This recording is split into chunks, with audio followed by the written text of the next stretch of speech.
without further ado, like we are so excited. And before I hand it off to our amazing host and our amazing guest, allow me to I'm going to take care of all the housekeeping, all the boring stuff, because we got to do the stuff right. So no doubt, right? So first of all, everybody, my name is Kwapi, and I am the public engagement producer / manager of community engagement here at the Museum of Pop Culture.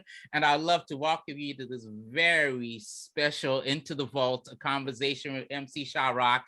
I don't want to take too much and dive into the, because like Adeerya is just going to set it up and just really dive into, hip hop royalty that we have with us here tonight. But first of all, allow me to say, I'm not sure how many of you have gotten a chance to check out our Contact High, a visual history of hip hop, but it's an incredible exhibit which allows guests to see how artists like the Notorious B.I.G., Aaliyah, Wu-Tang Clan, to Mix-a-Lot, and so many more define themselves to the public.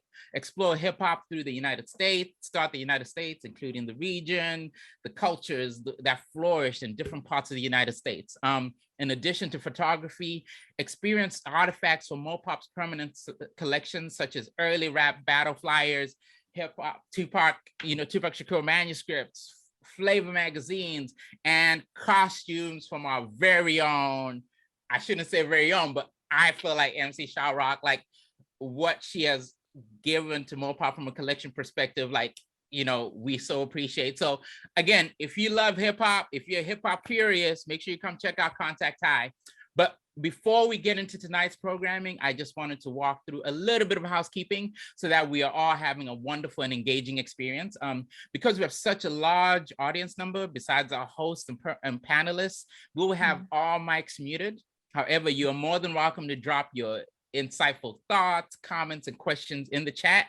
Just make sure to select all panelists and attendees options so that we can all engage with each other. Sometimes you forget to, make sure you're sending it to everybody. So sometimes you're just sending it to me and you're like, whoa, how come nobody's engaging with me? Well, make sure you're sending all your messages to all panelists and attendees. Now, there will be a Q&A segment towards the end of tonight's event, so feel free to just save some of those questions for later as well. And as once we get into the Q&A segment, I'll make sure to pass them on to Adeerya. And please remember, this is a safe space for everyone. Let's be kind, courteous, and respectful to each other. Now, without further ado, allow me to introduce you to our amazing host for this evening, MoPOP's Digital Collections Archivist, Adeerya Johnson. Adeerya is a 28-year-old from Atlanta, Georgia. Some of us, home of the Hawks, we're the Seahawks, so maybe there's a relationship there. We're cool like that. Adeerya, she has an MA in African American Studies and currently pursuing a PhD in Gender, Race, Sexuality, and Social Justice Studies at the University of British Columbia. Her research and proposed dissertation work explores Black women's connection to Southern hip hop dance cultures and the impact of regional geographies in Southern hip hop culture. I mean, you see why we're so happy to have her be a part of our team. She brings so much texture and dimensions to what we're doing here at MoPOP. Her academic interests include hip hop feminism, Southern hip hop studies, Black popular culture, critical race theory, and gentrification. And her desire and career goals in hip hop studies is to conduct research that aims to offer contemporary perspective on Black women's identity and history in the American South through what she calls Dirty South feminism. Her scholarly contributions into the field of hip hop studies are facilitating public lectures on Black women's connections to Southern hip hop as a site of knowledge production, writing on hip hop she's written for Hip Hop for Gumbo magazine, conferences on women and hip hop, and lectures on the impact of gentrification on Black life in Southern hip hop. And wow, that's an amazing introduction. And as I'm going through it, I'm just I know Adeerya is amazing, but it's just when you read it every time you're blown away. So without further ado, allow it to pass it on to Adeerya, and I'm gonna turn off my mic and make sure everybody's behaving in the chat. So all yours. Thank you, Coffee. I appreciate that so much. Well, I'm super happy to be here. And I'm super happy that you were able to, co-organize this event with me. So kudos to you. But now I'm going to introduce our legendary guests. So we have the beautiful, the amazing, the talented MC Sha-Rock. And she was born in Wilmington, North Carolina, but grew up in the South Bronx. Known as one of the original members of the hip hop group known as the Funky 4 Plus One More, where she was known as the One More. The Funky 4 Plus One More was the first rap crew with the female MC. And due to her legacy status, MC Sha-Rock is known as hip hop's first lady, mother of the mic, and the luminary icon. And being that she was the most prominent and the most influential female MC. Oops, my computer is acting silly. Sorry. There we go. Girl, you Sha-Rock was also part of an all-female rap group with two of her peers, Debbie D and Lisa Lee, called Us Girls. And while a part of Us Girls, MC Sha-Rock's first film debut was in the 1984 hip-hop film Beat Street. Sha-Rock's early contributions to hip-hop paved the way for not only urban youth growing up in the South Bronx, but positioning the foundation for emerging female MCs in hip-hop. Sha-Rock has positioned the groundwork for hip hop culture and a legacy of first. She was the first woman rapper to perform live on TV with her guest performance with the Funky 4 Plus One More on Saturday Night Live in 1981, performing their hit song That's the Joint. The first to battle with hip hop icons such as Grandmaster Flash and the Furious Five.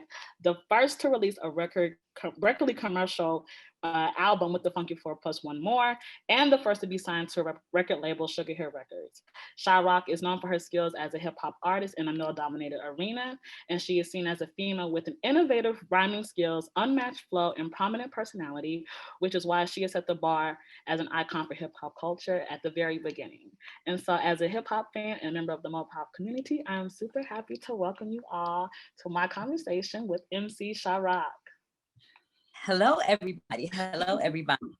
I am MC ShaRock. I am an innovator, a trailblazer, the mother of the mic, the luminary icon, and the first female influencer in hip hop culture. And let me go back because I know that you have a lot of questions to ask, but I just want to clear up something. My first record that I did with the Funky 4 was with another rap label that was called Enjoy Records. So I was the first female MC, a part of an all-male group, to have a record deal, especially authentic female coming out of the Bronx. So my first record was under Enjoy Records, and then I transferred over to Sugar Hill Records. So, but then that was in 1979 that I was with Enjoy Records. Period. Yes. So you're still ahead of the game. You're still ahead of the game. Yes. So I'm ready. Okay. Y'all gonna get to know MC Sha-Rock, because you know what, this is the thing. When we get started, I just want to let everybody know that when it comes to women in hip hop and women in general, whether or not women are trailblazers in all different types of arena besides hip hop, it is very important that the record is straight. It's very important that we tell the true history. And my thing is that for years, I've been waving my flag, but there's other people behind me that has been waving my flag too, like Fat Joe, like Common, like the Beastie Boys. Because if y'all don't know my history and what I bring to the game as the first female and the most influential female from the beginning of hip hop, then y'all would never know the true story and the true history, because it has always been told through a man's eye. It's never been told that I, as a female, was on that front line. So I'm here today to explain and to let everybody know that I was on that front line, making it happen, pushing the culture forward as we know it. Yes. I know that's right. Yeah. So let's just get started. So tell me a little bit about yourself. Who is MC Sha-Rock and where does your name come from? Okay. So as I said, and you pretty much, summed it up. Like when I was 8 years old when I left Wilmington, North Carolina, because of, all the racial divide that was going on at the time. So my parents wanted to move us, out of North Carolina and bring us to New York because they felt like New York had more opportunity for us, right? And so 8 years old, I'm in New York. My mom is, we landed in New York and she already knew that the environment was like going to be a little bit crazy. So she was trying to get us into, different types of things to keep us active in the community. So we first landed in Harlem and then we moved to the Bronx, and she got me into poetry, different community centers where she would write some of my rhymes for me. So Sha-Rock was beginning to grow, from a teenager to a woman later on. And so with that first experience, my mom basically, taught me how to rhyme. She wrote my first rap. And so as I go through the ranks and go through the years of being that young teenager, I became a B girl before I became the MC, before I became the mother of the mic, before I became the luminary icon. I was a B girl, which y'all probably know as a breakdancer. So I would travel around to different parts of the Bronx, as a teenager, just to get that feel, of breakdancing, because that was all that I knew or that I was introduced to coming into hip hop culture. And so as a B girl, that's what led me into becoming an MC. And that's how MC ShaRock got her start. I love it. That's how, that's how, I transitioned from a B girl to an MC. And in 1977, I became a part I was the first female MC to be called an MC. I was the first a part of an all-male group, right? So the Funky 4+1 came later. I was a part of the original Funky 4, a founding member of the original Funky 4 that started off, before the Funky 4+1 more. Fabulous. Yes. So as we continue this conversation, I want to let folks know that everything that I'm showing you is coming straight out of our archive, coming straight out of literally the vault of our collection, out of our hip hop collection. So I'm super happy to just engage with some of these memories that ShaRock has provided us, and it's how we can talk a little bit more about this history. And so with that, I wanted to know, can you kind of map out this early hip hop scene coming out of the late 70s, merging to the early 80s? Okay, so I'm a B girl. I'm going around to all the little park jams and, to all the little, places, that the DJs will hold, will hold an area where we as young kids could go and just break dance. And so for me, the ambiance, in New York was like, okay, you see the burning building, see this going on, the politicians is not helping us out. We're young kids. And so being a B girl opened the doors up for me to become an MC, but at the same time, we're around there, we're looking at the burning buildings and all of that stuff, but that didn't matter to us, you know what I'm saying? Because it was the norm for us at that time. But with that said, it allowed us to create an avenue for us to block out everything that was going on in New York City at that time. So hip hop was created. Now, hip hop wasn't called hip hop, in the 70s. Although we were celebrating the elements, the B girl, the graffiti, the MC, the DJ, we were celebrating all of the elements that was going on.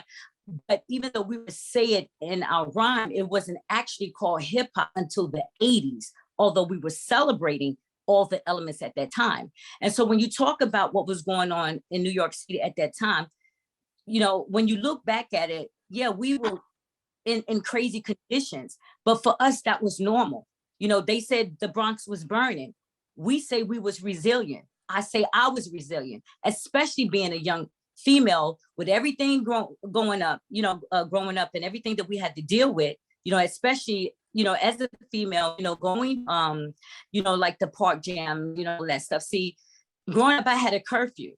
My mom said, okay, I'll let you go there, but you got to be in either before the lights, the street lights go off, or you got to be in at a certain time. Sometimes she'll give me 11 o'clock, to come in. But by that time, a lot of times the parties just really started. So I had to do whatever I had to do to just get everything in and get the maximum out. So when I would get back to the house, I wouldn't get the whipping, or she wouldn't be standing by the door waiting for me, to come through because I passed the curfew. But for me, Adeerya, it was all worth it. And everybody out there, everything that I did as a young teenager, it was all worth it, because that was my place, of serenity, being in that ambiance, being in the ambiance of the culture was everything for me as a teenager. That's what I had to look forward to the next day besides going to school, Yeah, I understand. How many times did you miss your curfew? A lot. Ask me how many times I got whippings, a lot.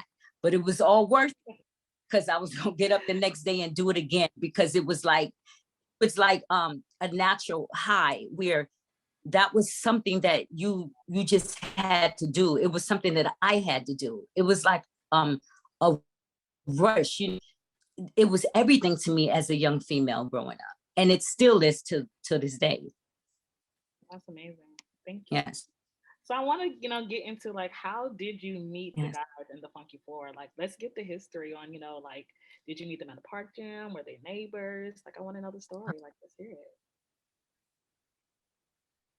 So what happened was, I was attending high school. I was still a B girl, but I was attending high school in the uptown section of the Bronx. I lived downtown, and I used to have to take a bus to school, like 30, 40 minutes every morning going to school uptown, high school uptown. And so one day, there were a couple of guys that were passing out flyers, and the flyers were was talking about the next jam that was going to happen. But at the same time, they was trying to have auditions for MCs. And so I didn't know that's what the MCs meant at that time. They just said, okay, well, you're going to get on the mic and you're going to rhyme. So I took the flyer and I said, okay, I'm going to try out for this. So I went back home, and on my way home, they said I had to write a rhyme. I had to just rhyme. So I started writing. I didn't complete the rhyme. I went home, I begged my mom. I said, listen, can I do this? I'm more group that they rhyme out in the street, and they want me to be a part of the group. So can I go and audition? So she allowed me to do it. I still had the curfew. She allowed me to do it. So getting back on the bus, I started writing my rhymes, finishing up the rhymes.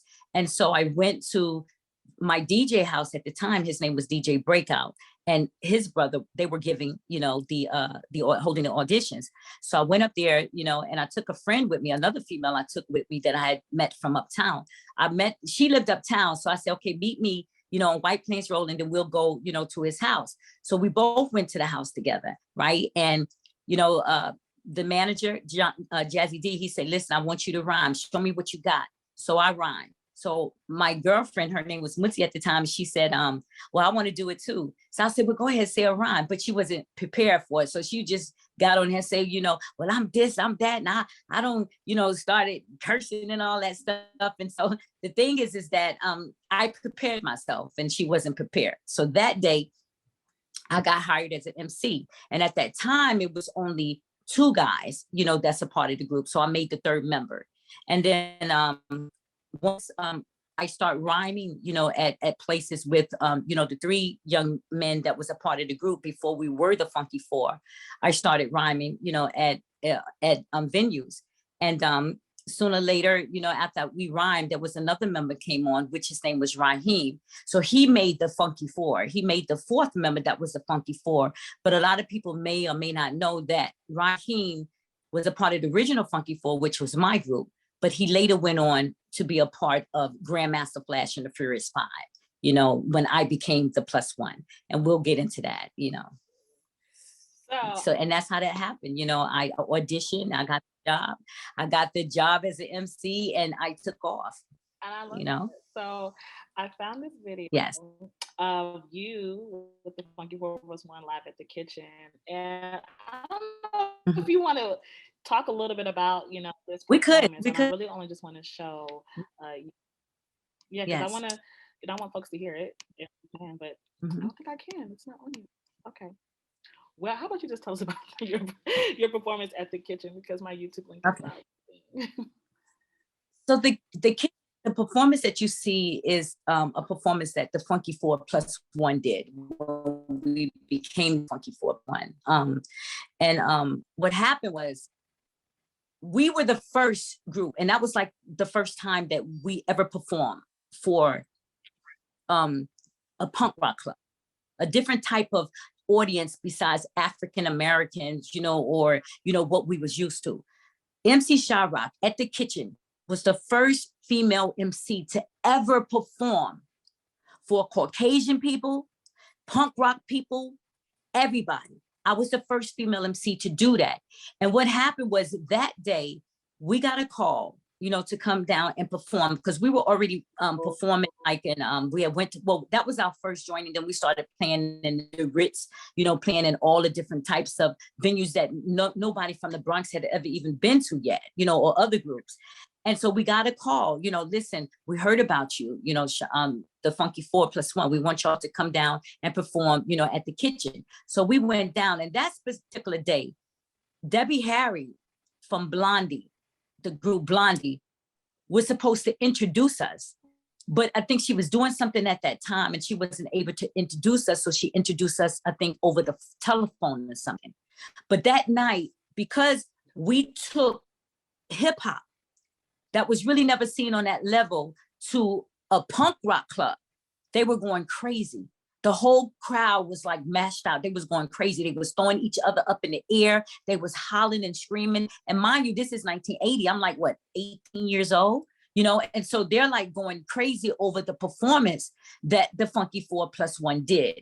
And from then on, that's one of the reasons that wind up getting us, you know, on Saturday night, because we got from the punk rockers. We were the first to like merge hip hop and punk rock together. And I was that female that was a part of that emergement, you know? Wow. So, I mean, now that Yes. you brought Saturday Night Live, like, how was that, you know, being the first MC on Saturday Night Live? Like, let's hear about it.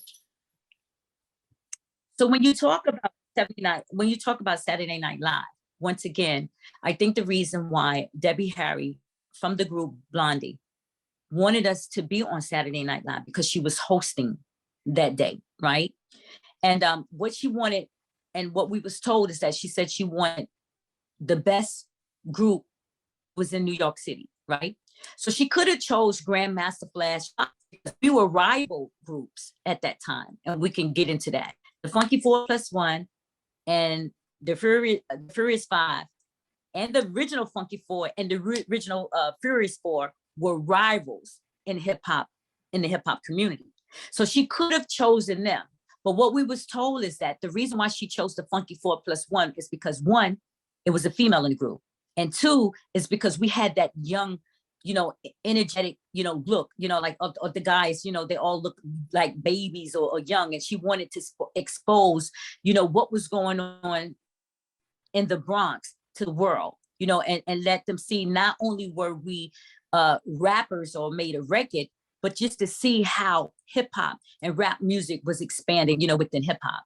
And so that experience at the time, we were already like celebrities, you know, in our perspective, New York. We were celebrities in Connecticut, celebrities in every other state that we went to play to. We didn't know the extent of what Saturday Night Live would do for us. We didn't understand that we would be making history. Now, Curtis Blow was the first rapper on TV, but the Funky 4+1 was the first authentic MCs from the streets of New York that played in the parks, that played in hip hop venues, you know, before a lot of people. So it's like we didn't just come into the game as rap artists. We were already authentic hip hop artists on the streets of New York before rap records. But still, we had such a following that we didn't understand the mechanism of what we was doing at the time. We didn't know we was going to make history because this was normal to us. So all we did was get on the stage, do our record. But it wasn't until, I mean, I'm talking about years and years later, it could have been 10, 15 years later, until people go back and they start, you know, checking out research and really find out about hip hop and what hip hop was about, is when we realized that we actually made history in hip hop culture by being the first authentic hip hop group on Saturday Night Live and the first authentic hip hop group that was on national TV. And I'm saying authentic simply because there is a difference. We didn't come into the game as rap artists. We were already MCs prior to records. So it was a good experience for us. But like I said, we didn't realize until later, you know, that we made history. Right. Yes. So thank you for doing that. I love that. So I want to shift it a little bit. No problem. And talk about women in hip hop and this legacy that y'all have led, that you have led. And I'm literally like in love with these pictures because one, I am a baby. So I literally had no clue that Angie Stone, known as Angie B from The Sequence, was a part of a rap group at all. So to even find this picture, you know, of you MGB, I was like screaming, and I'm like telling folks at the office, like, did y'all know this? And so I wanted to share that, but I also wanted to know a little bit about, you know, your friendship and like, you know, rapping with her, or, you know, just kind of being on stage with her, because y'all both were signed to Sugar Hill Records, correct? So I wanted to know about, you know, this friendship that you have, you know, with MGB and the sequence, and also Lisa Lee as well. It's so crazy. It's so crazy because you asked the question. Angie B was my first like real friend, you know, because you're talking about like 79 by 80, you know, like I had a record, you know, was the first to sign under Enjoy Records as a female. And then the sequence was the first to sign, you know, in 1979 under Records, right? And so the thing was, is that it wasn't until like 80, around by 80, 80 at the beginning of the 80s when I met Angie, you know, through Sugar Hill Records. And so we began to be friends. Once we made a song, you know, they made their song, we made our song, we began to start traveling together on the road with the Sugar Hill record label. You know, you had the Gap Band, you had a Sugar Hill Gang, Grandmaster Flash and the Furious Five, you had the Funky Four, and we all was traveling out on the first Sugar Hill tour. And during that time, you know, Angie Stone, or Angie B at that time, became my best friend. You know, even though she had the girls in the group, she became my best friend, and I was her best friend. And so, so much until one of the members of my group, Rodney C, his name was Rodney Stone. So I wind up getting them together. So that's how Angie Stone became Angie Stone, because she married a member of my group, which was Rodney Stone, little Rodney C, but his last name was Stone. And so I would go to Angie's house when she was living in Jersey, you know, when, you know, Sugar Hill Records brought them up from South Carolina. I would go to her house. She would come to my house in the Bronx, and we formed a partnership, but a partnership and a friendship that really respected each other's craft and respected each other's just life, you know, as sisterhood, you know. So she was like my first, like, true friend in the music industry, but she turned out to be more than just that, you know. And that's how that came about. Yeah, I mean, that's beautiful. You know, I think that's great to kind of Yeah. learn how you all, you know, were connected so well, you know, traveling and touring together. And was that relationship similar to with you and Lisa Lee? Well, and what happened was, in far as friendship, Lisa and I became friends too, very close. She was from the Universal Zulu Nation, you know, which was Africa Bambaata's camp. And then I was with my camp as well. So it was like 1981, you know, even though she was rhyming, you know, we was rhyming and I was rhyming, and she came out in 1979, but I was already out there, you know, in 77. But when she came out, the first time that we really came head to head was when in 1981. And what happened was we were performing at a school event. They were on, African Bambaataa was on one side, and my crew was on the other side. And what African Bambaataa did, and this is what a lot of other groups were doing during, you know, like the late 70s or the early 80s, what they did was, because they were trying to have the same formula, and this is true fact, as the Funky Four and the Funky 4+1, to have a female a part of their group, a lot of them would try to get females to be a part of their group to deal with, you know, to be able to have the same formula as the Funky Four, the Funky 4+1. And so Bambaataa did get Lisa Lee, but we had sort of kind of like a female cipher.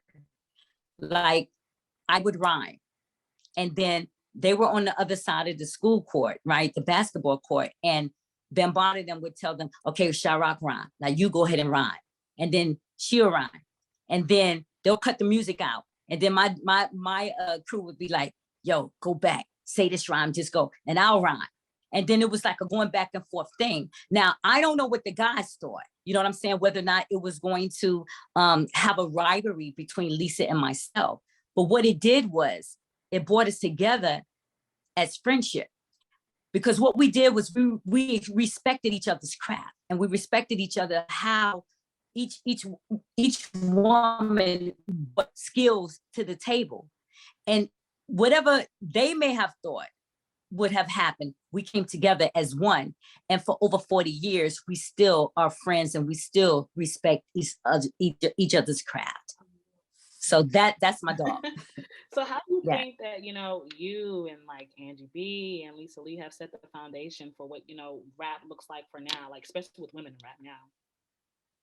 Well, my thing is that, you know, a lot of people like to say, well, what about, and what you did, you said the right thing. You said rap. You didn't say hip hop, because hip hop is a culture, elements. Rapping is one of the elements that we speak about. So when you say rap, that means you get it. You understand what the culture is about. And my thing is that people expect, being the first female MC of the mic, the mother of the mic, the luminary iron, they think for me to have a different perspective. But far as females, I look at it in a different manner, because rapping is an element. I mean, there were other females or other singers and artists that was saying, you know, like worse things than some of us may complain about. And I'm not saying I complain, but my thing is that it's all about entertainment, but it's also should always be about a balance in entertainment, especially with women in hip hop. And so for me, I listen to a lot of females, some females that some people may not even think that I listen to, because I know what it is to have a balance. I know what it is to listen to a Rhapsody. I know what it is to listen to a Cardi B. I know what it is to listen to a Megan Thee Stallion. I know what it is to listen to a Lauryn Hill. You understand? So I know how to balance, you know, and listen to, you know, different types of music and different types of perspectives from women. Now, whether or not other people may not like it, my thing is that it's rap music, right? But there should always be a balance.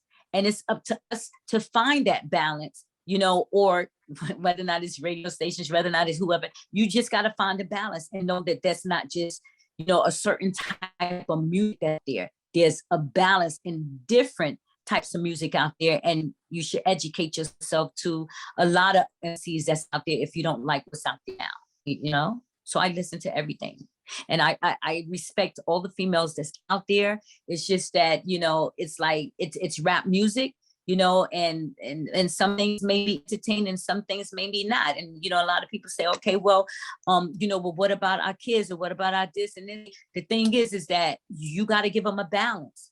You got to give them a balance, and you can't leave it to just one sector to give them a balance. You give them a balance and they'll be okay. You got to expose them to different other things. You got to expose them to different other females. You got to expose them to a different, you know, type of rhyme and format that allow them to be able to have that balance and know that it's just not this, or just not, it's not just that. You understand? No, I rock with everybody. It's just, you gotta have a balance. You know, I think it's, yeah. No, absolutely. Yeah. And I think, you know, more people, I think we live in a really great era right now where there's just an abundance of, you know, female rappers that, you know, take, you know, their own experiences and put it, you know, like on a record. I mean, there's so many, you know, freestylists out here that are doing an amazing job. And I think if we kind of open, like you said, just kind of open up our eyes and our ears to this balance in which there's so many women come from all of these different areas and perspectives, you know, we can really understand women have always had this power to like hold the mic and hold their own. And again, it's, you know, it's thanks to, you know, women like you have always been holding it down. Right. And sometimes people say, okay, well, you know, why you do it? It's not a great example. It's not this and it's not that, you know, it's not, you know, my thing is that, listen, some of it may not, but a lot of times, Adeerya, I'm telling you, as a woman, people are saying, some women are saying things that other people think, but just won't say it. You understand? I mean, that's true. That's true life. They're saying things that people don't say it. My thing that it's a time and place for everything. It's a time and place on TV. It's a time and place of how you present, how you feel. It's a time and place for everything. It has to be a balance. That's my only gripe, is that it has to be a balance. I love it. I love that. I appreciate that. Yeah. So I think it's probably gonna be your favorite part of the talk, because one, our collection has so many flyers. We have about 500 like hip hop flyers from back in the day. And as I went through, And I made sure I found all the flyers. Well, this is still a small amount of like all the flyers that actually have your name on it or that have the Funky 4 plus one more on it. Yes, yes. So I wanted you to talk a little bit about, just you being on these flyers, because we had this conversation before, just, like are the first to like have your name everywhere. And so I kind of want to get into that. And I also want to talk about, the different clubs that you would go to, a lot of the different places that you perform, because they're all so different. But a lot of these places are also pretty consistent. So I also want to get into these locations as well. But please just share like the memories, just the flyers, like how is your name on the flyers? Like, I want to know everything. Yes. So let me tell you about flyers and break it down to you. Now, when you talk about any female and you're dealing with hip hop culture, and this is Hip Hop History Month, November, right? And everybody wants their story to be told, especially if they got on a mic one time as a male or a female MC, if they was there at the party, or if they was like a party or a DJ, whatever. Everybody is fighting for their story to be told, right? But the thing is that you fight for your story to be told. And it's not to take away from what you did or did not. Talk about history. You have to be able to have the artifacts. You'll be able to have something to say, this is what I did, and show the consistency of who you say you were. This is what ShaRock has always did. You understand? Saying, I'm the first female MC of hip hop culture. I did this, I did that, I did that. I'm not out there waving my flag. Those flyers, what it does, it gives you an idea of exactly what was going on at that time. Those flyers tell you the hits moved around, what clubs the groups played in, how much the parties cost to get in, whether or not it was $2, $3, what time the party was over. You know, was key players on that flyer. How many times have that person been consistent on that flyer? And ShaRock, along with the Funky 4, has always been consistent. I'm on over 500 flyers, any more than any female in the history of hip hop culture from its inception. There is no doubt. You understand? I'm on more cassette tapes than any female in the history of hip hop culture, dating back to now. There may be some tapes out there for 77, but you won't find none in 78 but ShaRock on cassette tapes going down. I was the most sought out person, the sought out female MC in the history on up until like, I think what, 80, 84, when the flyers and all that stuff started, you know, like dying down a little bit, and you started going towards the music industry, right? But when you talk about that, you know, the flyers tells everything. It tells you who was there. It tells you exactly me as the first female MC, where I played, where I go, how many flyers, you know, I was on, what clubs I played. You understand? And those flyers are very, very important because it tells the history of the groups. It tells the history of the culture of hip hop, the clubs that were synonymous in hip hop culture. The flyers is everything. And with that said, that's how I was able to say to anybody, okay, this is what I did. You know how I can prove it? You know how I can show you? We're talking history. Look at this flyer. Look at when this flyer say I was at. Look what time of the day, of the evening that I was at this flyer, and how many flyers I played, and how many venues that I was at. So the flyers tell everything. The cassette tell everything. And also the footage, the video footage, which ShaRock has, tell everything. And I like to let the audience know, and everybody that's watching, that may be watching in the future, when you talk about history, you cannot let nobody just tell you this is what it is. This is what I did. As a history person, and as the person that's following history, you must make them show you everything. Because if you don't, the story of hip hop, or the story of anybody hip hop, will always wind up being changed years down the line. And you wouldn't know about hip hop. You wouldn't know about the clubs. You wouldn't know about the venues. You wouldn't know how ShaRock was instrumental in helping to move the MC culture forward. And of all the elements that you see in the MC today, I was very in helping those elements come alive as a female MC. And the flyers tell a lie. And I'm telling you, that's not a lie. Like I'm telling you, it's so many flyers. Like it is 500 flyers in our collection. And I mean, like I said, you're on most of them, you're on most of them. And I'm super happy, you know, that you kind of validate this understanding. Oh, yeah. Because even when I'm looking at, you know, the trajectory in which the birth of this culture has been, you know, created and has grown, it's to look at and see like there is a Black woman who has always been, you know, like it's pre like 90s, it's pre like 80s, it's like literally at the very beginning. And I mean, some of these flyers, like, I mean, I have another one for you that I'm super excited to show everybody. But just the fact that, you know, to see you here as a Black woman, and usually like the only Black woman, or there's other Black women like having these rap battles, you know, in the early 80s is, you know, is monumental. And it, again, I mean, you have talked about this, like this understanding that hip hop often kind of erases this presence of Black women being the foundation of hip hop culture. And the fact that they have always been here and you have always been here. Right. You know, and so with that, since you have been here, I do want to know the differences between some of these clubs. I mean, because again, you're on literally every flyer from the T Connection to Disco Fever to Harlem World to the PAL to Buzz Disco. I mean, you have been traveling, you know, in the Bronx. So I wanted to know, you know, what are some of the differences from these clubs? Well, all the clubs that you mentioned are synonymous in hip hop culture. They are venues that are solidified, that's stamped in the hip hop culture. When you talk about the T Connection was located in the uptown section of the Bronx. You know, like these tall stairs, you know, just to get to the club. And so when you do that, you know, I was the first female MC to play in that club. Now, let me tell you about the T Connection. The T Connection is how like cassette tapes had begun to start floating around, because the owner of the T Connection was named Richie T. And so what he would do is that he would take the performance of groups that would come in. And once he take the performance, he had a record store that was called the Rhythm Den. He would tape the performance on a cassette tape and then take them to the Rhythm Den and make copies of it.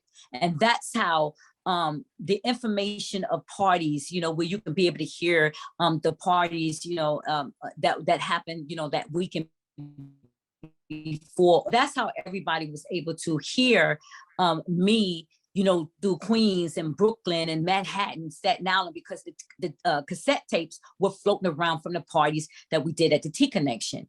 And so when you go to, let's say, the Audubon Ballroom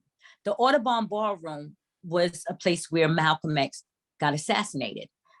But in 1978, ShaRock was the first female MC to ever grace the stage and rhyme at the Audubon Ballroom, okay? So when you talk about history, this is what history is.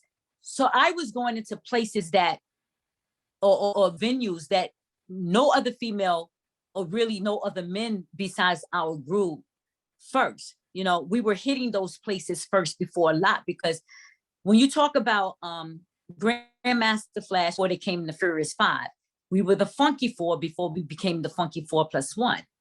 We were the first two groups in the history of hip hop culture to initiate MC rap battles. So I was the first female MC that was battling against Grandmaster Flash and the Furious Four before they became the Furious Five. So I helped initiate the start of MC battles between all MCs in the history of hip hop culture. But a lot of people don't know that unless they were there. The Furious Four know, and the Furious Five know.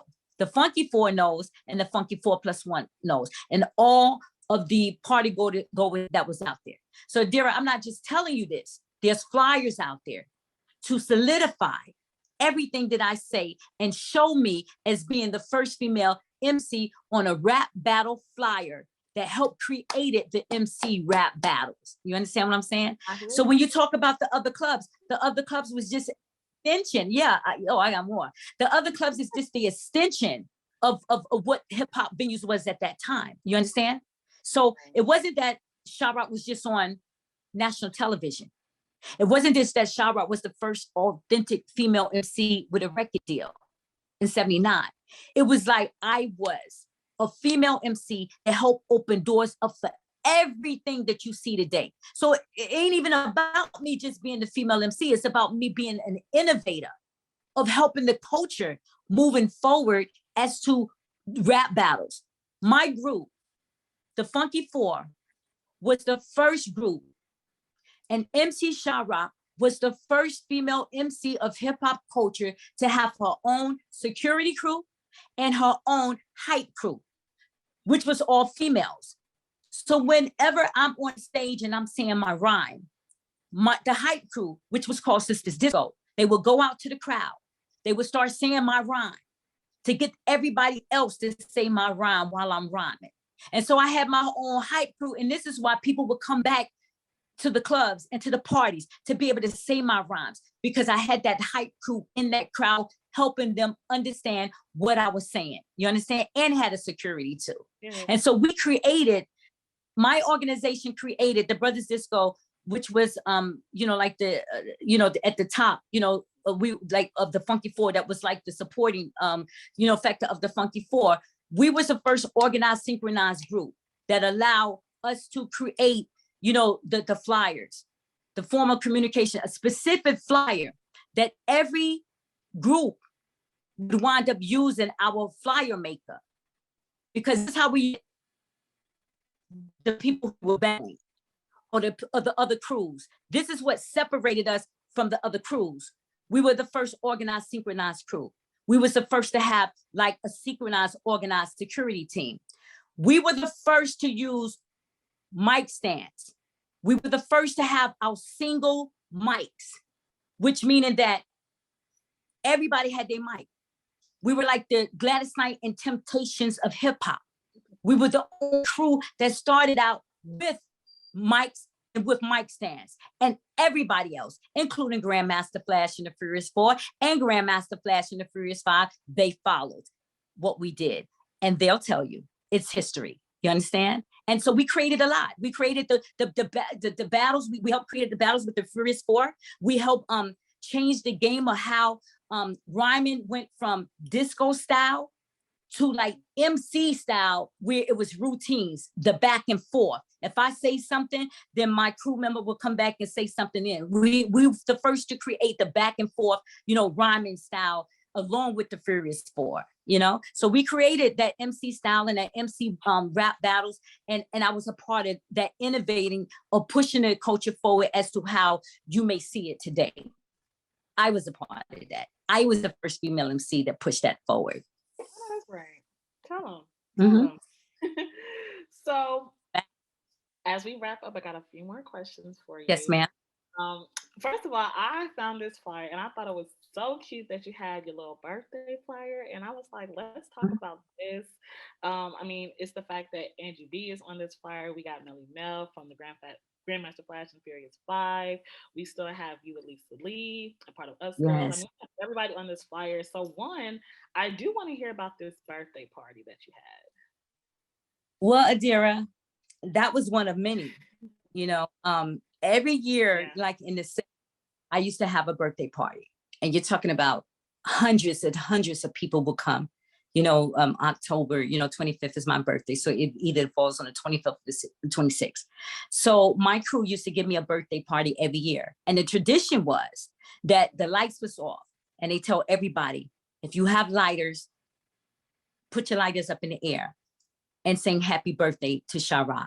So the lighters were up in the air, and it was dark, and everybody started singing happy birthday. So this was a tradition for New York City and tradition for ShaRock. And so the flyer that you've seen is a tradition of what happened every year, in New York. I would always have a birthday party, and people would come from all over in the hip hop venues. And a lot of times I would celebrate it with Chief Rocker Busy Bee, because his birthday is a day after mine's on the 26th. So a lot of times we would give parties together as well to celebrate, our birthdays. Yes. Yes. So, I mean, I think one of the greatest things about the collection is one of the greatest things about the collection that I personally like is your Us Girls outfit and the fact that you got, the Rappers Award for, Queen of Rap. So I just want to talk about, your impact, with this fashion piece and then just how you felt to even receive this award, and then kind of what this means for your legacy as an MC at the time. Okay. So that specific award that you're talking about, I think it was like in 1981 or 83, so during that time, they had begun to start, recognizing, MCs, and even though the battles and stuff was going on, they started to create, award shows and giving out awards. And that particular award that I won was saying, this is to the best female MC in New York City. Now, Adeerya, my group was already telling the world that I was the best MC in New York City. You know what I'm saying? You could hear it on the records that we made. They would tell them in rhymes that we made. But this, at that time, was something that a promoter said, okay, look, we need to recognize Sha-Rock. Sha-Rock is holding it down for New York City. She's the most, even though there were other females that was out there. I was the female that, everybody would pay to come and see, and not that they wouldn't pay to see everybody, but I think because I had been out there for so long and still hone the skills, they wanted to acknowledge, that I basically deserved to be recognized on that level. So at the time, I was like, yeah, I appreciated it, but I still didn't know the significance of it. I know it now, but even then I didn't understand the significance of it. I was just excited to get it. But when you think about it, it was like, okay, they really respected who I was, as an MC and a female. And I think at the time I didn't think about it at the time. I didn't. I mean, I look back now and said, okay, you did that, but I didn't think about it at the time. But I was excited, to have received acknowledgement, especially from my peers that were my age, at the time. Yeah. And then the dress, how did you get it? Do you remember wearing? I'm pretty sure you remember wearing it, but I guess I don't know. You're talking about the red one, right? The sequence one? The sequence dress, okay. Yeah. So what happened was, I had put the Us Girls together, right? And so we were getting ready to do like a battle with females. It was like the second female, like major battle down at the Roxy's. And so we wanted something that would shock everybody that would come to the female battle. And so I come from the battle era. So me, it was always like, okay, we have to present ourselves, in this way to look uniform. So we all went down to Soho, got us, a sequence outfit. Everybody had different colors. We had masks to go with it, masquerade masks to go with it as well.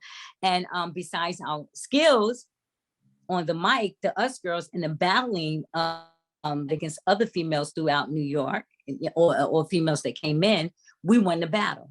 From the skills, from the outfit, from the routines and all that stuff, and we won the battle.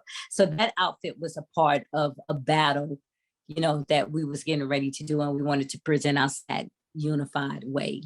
Yes. Oh, that's fabulous. And it's so cute. I love it. It is. Yeah, me too.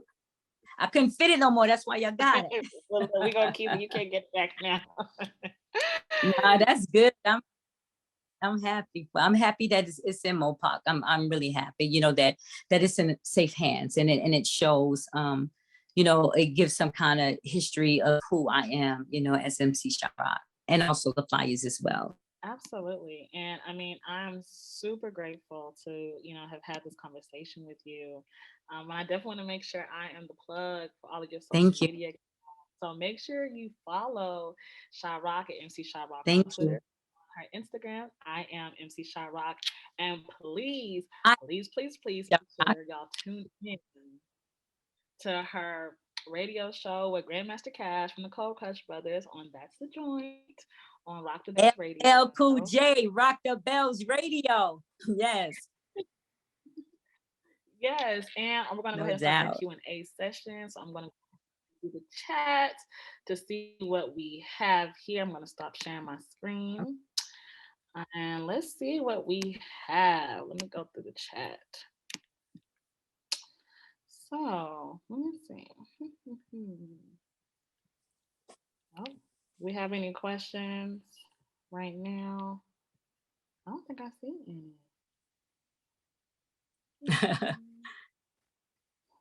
It's okay. I mean, is there anything that you want to, oh, hold on, we have a question. Well, somebody said, how do you think of your name? And what was it like being in part of Wild Style? So I'm gonna answer the first question. How did my name is Sharon. The manager, who was Jazzy D, the first day that I auditioned, because my name is Sharon, he cut it short, just called me Sha-Rock, you know, so he gave me the name of Sha-Rock. And another person asked, how is it like being in Wild Style? So let me tell you real quick about Wild Style. I wasn't in Wild Style. Lisa Lee was in Wild Style, but we were approached by Charlie Ahern. The Funky 4+1 was approached by Charlie Ahern. And what we was told in the beginning, that the movie was supposed to be about the Funky Four. But because we were going through legal things with Sugar Hill Records, we couldn't do it. Little Rodney C was able to do it, and KK, because they were off the label. But me and Jeff and Keith couldn't do it. That's why I was Wild Style. I was supposed to be in there, but because of the label, I wasn't allowed to be in Wild Style.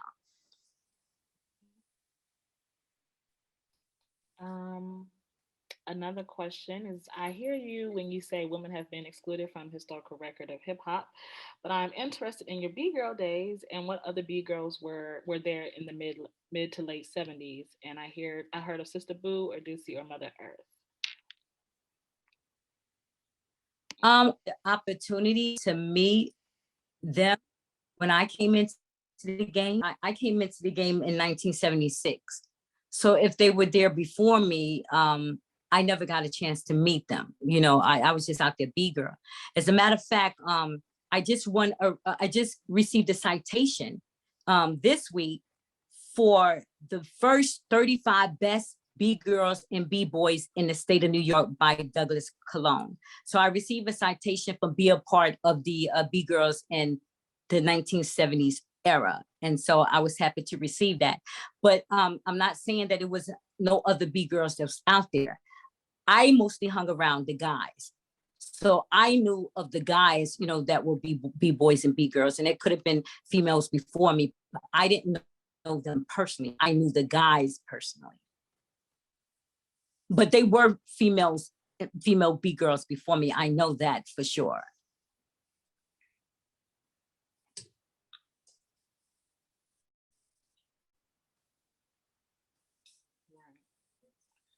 I love it. I love it. Yes. But I think yeah, me too. Our time, because I want to make sure I'm respecting everybody. Okay. On a Friday night. But again, I appreciate, you know, you having somebody said, with me. It was so much fun. Oh, somebody's still asking questions. Oh, there's a story behind. They said was there a story behind the mural? What? Yeah, something about the mural. Your mural behind you. Oh, this when I was receiving an award in Mount Vernon, New York. There was an artist that drew this picture for me. So it basically says MC Sha-Rock, the first female MC, and then it has my songs and all of that stuff on it. So I just use it as a mural, you know, when I'm talking to represent who I am. I love it. It's cool. It's super, super dope. But is there any last thing you want to say before we log out? When you look at it today, what? Could you see that? Yeah, when you look at hip hop today, what excites or brings you the most joy when you see how far it has come? Did you imagine it? Well, when I see hip hop today, I'm still loving it because when you go to certain places and you go to certain areas, you know, especially, you know, when you're overseas or you're, you know, you go to certain areas where they're not just celebrating, you know, just one element of hip hop, which is rap, but they're celebrating all eras. Makes me feel like, listen, hip hop is going to be here forever, because young kids are growing up, you know, the parents are teaching them, they're learning, you know, they want to know about not just the rap element, but all the elements of the culture. So I feel good about hip hop, because hip hop has always been a teenager sport. It was a teenager sport when I was out there, and it will always continue. So as long as we continue to educate and let everybody know about the elements, you know, and not just one of the elements, then hip hop will always continue to be strong, because you still have young kids that are vibrant to understand what's going on, you know, in hip hop culture. And so I would never, you know, give up on it, because it's still alive and well, especially, you know, throughout the scene, alive and well. Yeah, I mean, Yes. I think that I always mention that, you know, hip hop is a youth culture. Like, it's coming out of, you know, like the youth. And for you to emphasize that and to remind folks, Yes. like, how it continues to grow, and that's what shapes it. Mhm. And I think that's a beautiful thing, that kids are really like birthing and evolving this culture. And I thank you endlessly, Yes. you know, for having a hand in that so much. Thank you. Thank you, everybody. Thank you, everybody. Thank you, Jacob. I see you. Thank you, Kasi. I see you. Thank you, Emma. I see you. Thank you so much for everybody. Steven, thank you. Who we got? Neil, Shalia, Cisco. Yeah, I'm shouting. You. That's what Tony Giavato. That's what hip hop is about. It's about shouting everybody out. Ron, to the whole. Okay, listen. Thank you, everybody, for tuning in. I appreciate y'all. And listen, you know, learn about the culture, learn about the history. Thank you, Tori. Thank you, Bethany. Learn about this, about the culture, and don't just let people just throw some stuff at you, man. Look, tell them I need facts. I need facts. You know, and this is what ShaRock is always going to give you: the true history and the true effects of hip hop and how it went down. Thank you, everybody. I appreciate y'all. Shout out to hip hop culture. We will live forever. Shout out to all the B girls and B boys around the world. We still rock. Thank you. Shout out to MoPOP. Love y'all. Thank you. And don't forget to come to our exhibit where we King. Thanks, King. We have the fabulous contact installation at HipHop Photography. So please come and see us. Everybody else in the audience, make sure you come to the museum and support us. And I'm so happy that you all came out tonight. And I hope to see you soon. Yes, 2020, y'all. Let's go. 2022. Let's go. Let's go to MoPOP. We did. Thanks, everybody. Love you. Love y'all. Appreciate you. Peace.